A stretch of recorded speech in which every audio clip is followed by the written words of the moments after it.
Welcome into the Cowboys Report. Before we break down some trade candidates for the Cowboys, we need your help. Help us out by sharing today's video, whether it's on Facebook, on Twitter. If you tag me, at least on the Twitter side, I'll follow you back, and we'll give you a shout-out on a future Cowboys video. Help us out. Share today's video right now. The NFL draft has come and gone, and we're looking at some trade candidates for the Cowboys. Money's in pretty good shape because the Cowboys never spend big. They're going to get some more money post-June 1st from the Zeke release. But there are some players, whether now or maybe more likely in training camp / the preseason, who could be moved by the Dallas Cowboys. Notable names only, beginning with Neville Gallimore, who I think, and I firmly believe this, needs a strong camp to even make the team this year. The former third-round pick, the Cowboys would save $2.74 million with a trade or a potential cut if needed. I liked him. I thought this was an underdeveloped, underutilized pass rusher who could be a big impact for you along the defensive line. And we've seen flashes at times, but not enough of late. This TFL drop-off, the sack inconsistency, he's never become the player I thought and hoped he was going to become as a member of the Cowboys. And I think the Cowboys last year were a little angry with him. I don't think that they liked his participation in some of the off-season program stuff, and that's why he played so much in the preseason. Well, now he is firmly on notice if he wasn't already. The Cowboys have Osa Odigizua, Mozzie Smith, I think Jonathan Hankins, Chauncey Golston, Viliami Fehoko, a.k.a. Junior Fehoko, all make this team. That's 5 defensive tackles. How many are the Cowboys going to carry? Maybe 6, and that includes Golston, Fehoko playing some edge hybrid role and ended up moving on from somebody else, or if there's injuries.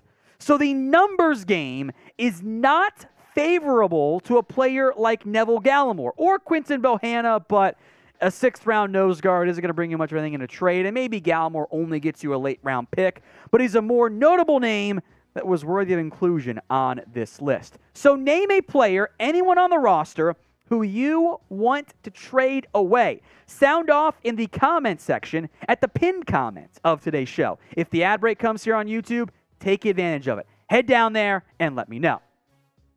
Let's talk Dorance Armstrong. And had the Cowboys taken an edge early, I think they would have shopped him heavily during the draft. They did not. They took an edge defensive line hybrid in Fehoko. And I think it's now more likely than not that Dorance Armstrong sticks on this team for me. Although there are big savings, 4.25, 5.75 pre and post June 1st, in the event they decide to trade him. What this comes down to for me is which Dorance Armstrong shows up. Will the real DA please stand up for me? The back half of 2021 and the beginning part of 2022, Dorance Armstrong was trending towards double-digit sacks easily in those 2 halves of the season. It's outside of that roughly year sample size that hasn't been that great. Now, he's a bit banged up last year. Hope he's healthy and plays well. 8 sacks, 7 TFLs, 30 pressures. That dude is a Pro Bowl edge rusher. Half a sack, 2 TFLs, hits and pressures cut beyond half. That's not valuable to me. Obviously, Mecca's going to play a ton of defensive end for you. DeMarcus Lawrence. They re-signed Dante Fowler. They have Sam Williams. They gave decent UDFA money to Tyrus Sweet. I like Darrell Johnson as UDFA out of Mississippi State and Ole Miss, respectively. Dorance Armstrong is a very good special teamer, and that matters a lot for this team as well. So I think he sticks around. But I'm a little bit unconvinced that the flashes are going to be consistent enough for him to be maintained as defensive end 3. I kind of want to see Sam Williams get some more reps. But if he flashes some UDFA's flash, the Cowboys have the flexibility to at least consider an Armstrong trade, who has been better the past 2 years. I'm down to keep him, but it's kind of a pivotal year for him this year. Speaking of flexibility, Bird Dog shorts are the best ones out there. Go to birddogs.com and use promo code CHAT for a free Yeti tumbler with your purchase. I have yet to find a better pair of shorts or pants out there than Bird Dogs. Whether you are at work, lounging at home, out on the golf course, if you're like me, out and about on the town, getting drinks, having a fun summer, whatever it is, fit, comfort, versatility, They are the best in those 3 categories and all the ones that kind of tie into it. They hug your legs in all the right places. They still allow for freedom of movement. If you're looking for some shorts for the summer, Bird Dogs are the best possible ones out there. Get your free Yeti style tumbler at birddogs.com with promo code CHAT. Try them out for yourself. I promise you, you will not regret them. My favorite part, as weird as it is, beyond like just the comfort, and I feel like I can wear them wherever I'm at, on the side, you know, most pants, right, the pockets on the very, very back, it's actually a bit on the side for Bird Dog. So instead of actually sitting on your wallet or keys or whatever and being all uncomfortable, it's on the side of it to increase your comfort and flexibility. Birddogs.com, promo code CHAT. Links in the comments section and in the description of today's show. Happy to have Bird Dogs here as a sponsor of the Cowboys Report. All right, let's talk Jalen Tolbert. This one's dicey. Not much to be saved right now. A little bit more after June 1st, just under $1 million there. This comes down to how much more patient the Cowboys will be. Remember where this team was last year. They moved on from Amari Cooper. They let Cedric Wilson go. Michael Gallup was not right, and they were in dire need of wide receiver help, especially in week 1, and they played a undrafted rookie who they cut 3 weeks later over their 3rd-round pick. Jalen Tolbert, for whatever reason, was not ready to play NFL football. He just didn't have confidence. He seemed overwhelmed. And if that is corrected, there is talent. But if he shows up to camp and OTAs and training camp and preseason just doesn't look good out there, man, that's going to be a real red flag. And at that point, Dallas might go, you know what, we have to kind of cut our losses here.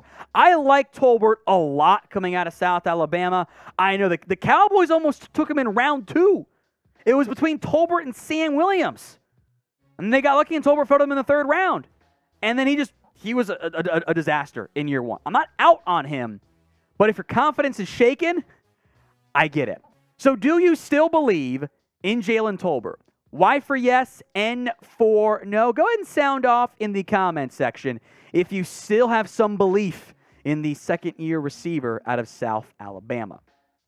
Jourdan Lewis is next up here. This one I've seen many of you mentioned before, and it makes sense, right? You save 4.7 with a trade. He can still be a good nickel corner for you, and the Cowboys have a lot more bodies at corner than what they were accustomed to in previous years. And I think on some level, Dallas is going, hey, we lost a lot of guys last year. And when Anthony Brown and Jourdan Lewis got hurt, they were trying everything out there. And I think they did miss having Jourdan Lewis on this Cowboys team. If they could find a decent trade value, and if younger players impress, then maybe they move on. Because Israel Mukuamu can play some nickel, some corner for you. You have a really good top 3, and I think Bland starts over Jourdan Lewis. Bland outplayed Lewis. That's where we're at. But Nahshon Wright, who we'll get to, Kelvin Joseph, 6th-round pick Eric Scott, and Lewis, not all those guys are going to make this team. Somebody's got to go. I think it might be some of your recent draft picks that go before Jourdan Lewis does, though. Now, if you want daily videos on everything going on around America's team, hit that sub button right now. YouTube.com/CowboysTV. News, rumors, trades, mailbags, watch parties, everything else in between, we've got you covered. Hit that sub button right now here on the Cowboys Report. I put Nahshon Wright as my last player on here, the 5th player on this list.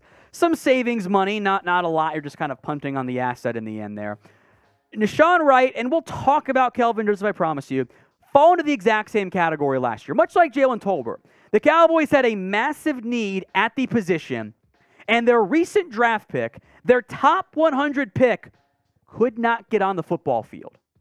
That is a real problem. Now, I thought Dallas overdrafted Nahshon Wright, but once you draft them, you want to toss out the pre-draft ranking and try to judge them on as a player. And Nahshon Wright can do some special team stuff where you're not great there. He struggles from Chidobe Awuzie syndrome. He's in decent positioning, but he can't get his head around. Now, the reason why I put Nahshon Wright on this list instead of Kelvin Joseph, I think Nahshon Wright has higher trade value.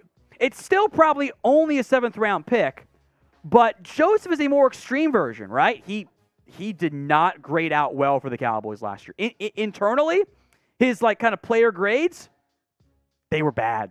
They were really bad. And you had a 2nd-round pick, a top 50 pick on your roster, and you were signing dudes off the street to play over him. I don't think there's any trade value for Kelvin Joseph, especially with what happened last summer. Hopefully he keeps his head clean this time around because that was a problem. Cowboys were very upset. I think Nahshon Wright, as weird as this is, has more trade value than Kelvin Joseph.